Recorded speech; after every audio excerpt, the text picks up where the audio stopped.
Okay, let's lay out this proportion problem first by reading it. We have 2,066 people arrived at the transfer station to take buses to the gathering. This is 143% of the available bus capacity.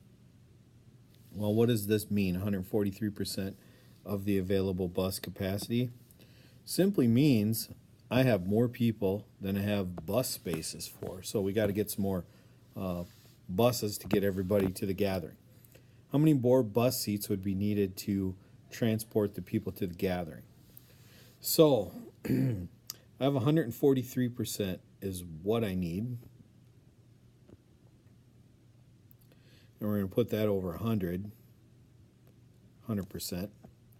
And what number goes with the 100%? Well, that's the number that I'm looking for. And the total number that I have is this 2066. All right, so now we're going to do 100 times 2066, and that's easy. We get 266, tack on those two zeros. And what does that equal? Well, that equals this other piece here, 143 times n. So forgive me, I'm going to write this down here. 143n is equal to my 206,600. All right, next step is I'm going to divide everything by 143.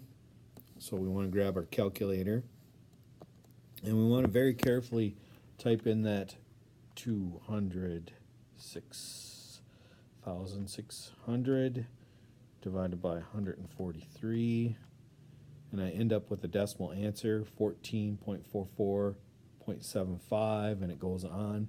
I got to round that up to n equals 1445.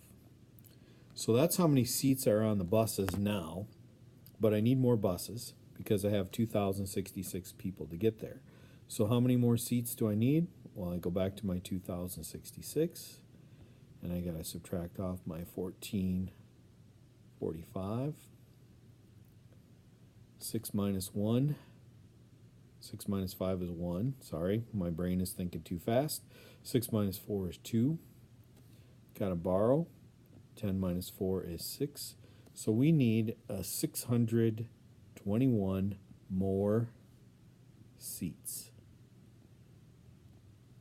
Okay, watch this complicated problem. It involved a percent that was bigger than 100. So it's kind of an unusual proportion problem, but you need to know how to solve problems like this.